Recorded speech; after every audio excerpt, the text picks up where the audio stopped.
Good morning, Bruno. Good morning, Bruno. Good morning, Cleo. Good morning, Chloe. Chloe, good morning, Chloe. Good morning, Cleo. Good morning, Bruno. Yes, nag-upo-upo na siya. Good morning, Bruno.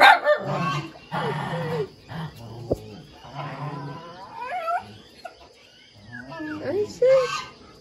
Ay, sis. Good morning, Chloe. Good morning, Bruno.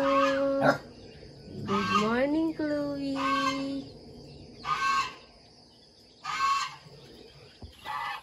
Hi guys, ito yung ano namin. Mga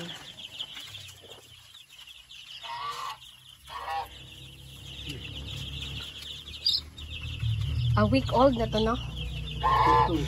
2 weeks old na mga sisiw at nagiging paitlogin ko. Ayan guys, ito yung 100 pieces. Tapos may mortality na siyam na 110, tapos bali 110 yung binabayaran lang ay 100, yung 10 ay pasobra pala para kung sakaling may maano. Ayun, namatayan na nga siya ng siyam, kaya malalaki na siya. Nung dumating ito ay 4 days old lang. Ngayon, lumaki na siya. So, itong mga sisiw guys, pinapatuka ito ng yung unang chick starter. Mga 15 days siya. Then after, magiging chick booster. Yun. Chick booster, tapos 20 days. Ayun guys, masisigla sila.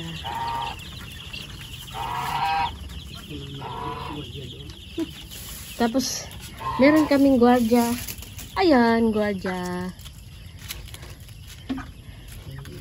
Gansa. Tapos may partner siyang bibi. Akala niya gansa yung kasama niya, kaya hindi siya nalulungkot. Mag-exercise din pala sa liig, no? Tingnan mo, yuyuko siya. Oh, cute naman. Ang cute, ang cute. Ayan, may siya, may orasan. Pagdating ng alas 4 na na siya, nag-iingay na siya kasi gusto nang kumain. Ayan, pagkatapos nilang kumain na, tutulog na sila yung mga sisiw. Yung iba kain pa ng kain. So pag lumaki na to, ililipat na namin ng lagayan. Balihatiin namin sa dalawa dito sa kabila. Nire-ready lang muna ang yung patukaan niya at saka yung paitlugan at patuka. Yan ang dapat ihahanda. Tsaka may vitamins din kasama sa tubig nila. Ayan guys, tapos yung ilaw dito, hindi talaga yan pinapatay kasi dapat warm ang nila sa gabi. Kasi medyo malamig din dito pag gabi. Tsaka umaga. Ayan. Medyo okay na sila. Hindi katulad ng mga nakaraang araw. May namatay siyam. So yun lang naman guys ang update about sa sisiw namin. sa mga sisiw namin na paitlogin. I mean, pag lumaki, paitlogin na siya. Ayan. Hindi kami bumili ng RTL kasi medyo mahal. So, ito, inaral namin from sisiw kung anong magiging step by step. Yan inaral namin, guys. Ayan, cute naman nila. So yung mga dumi nila sa ilalim, tinatanggal din yan para maalis yung amoy, para hindi sila magkasakit. Ayan.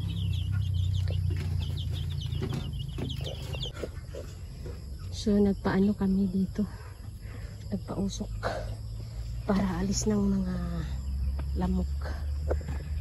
Maganda rin may pausok kasi grabing lamok dito, guys.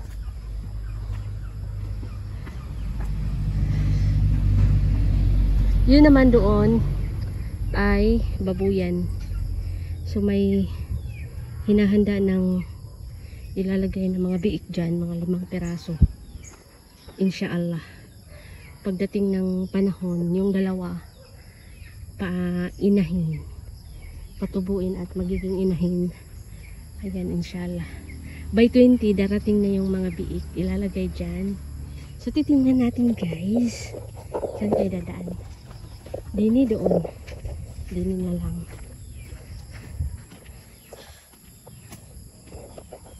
So, klase-klaseng pananim dito. May mga talong. Ayan, talong, guys. So, kabubunga lang nila. At saka may mga limonsito din. May avocado. May niyog. So, itong niyog na to, dwarf daw to. Dwarf coconut. Yun ang sabi. So, after mga 5 years, pwede na siyang mamunga. So, ayan, may kamatis din dito. Ayan. May kamatis din dito, guys.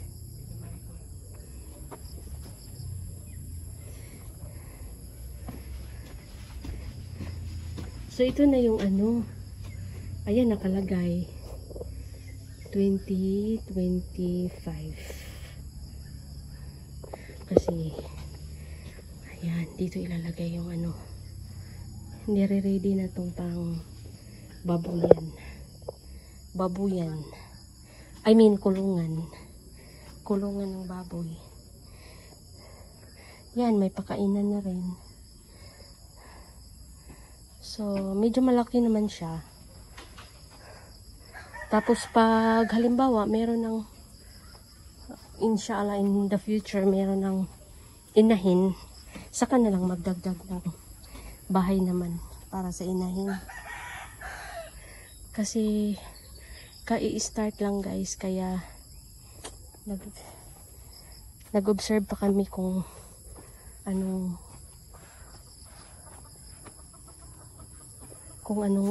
yung magiging day-to-day namin sa pag-observe ng hog racing at saka yung hog at saka hog racing at saka yung poultry. Ayan, ito naman. Yan.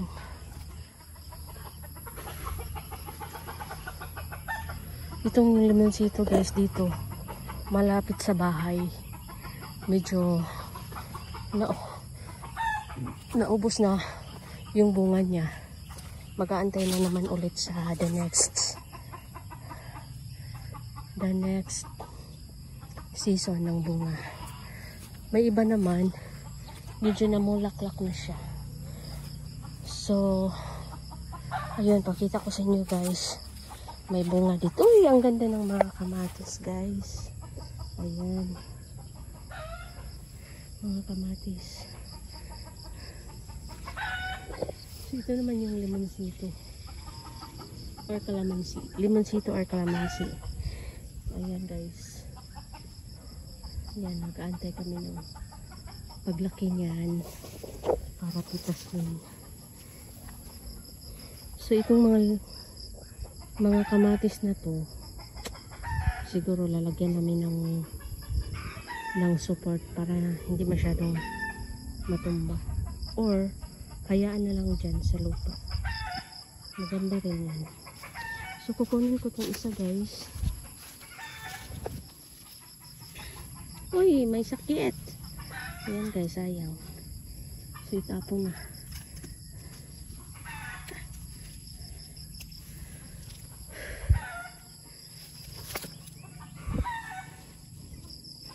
So, sayang. May ano siya.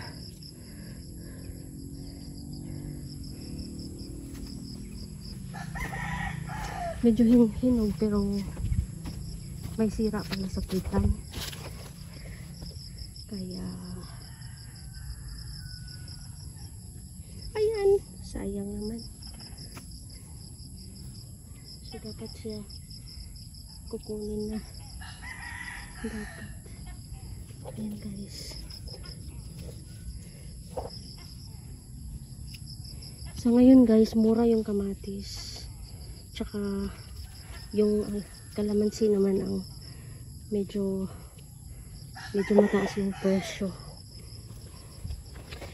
Ayan.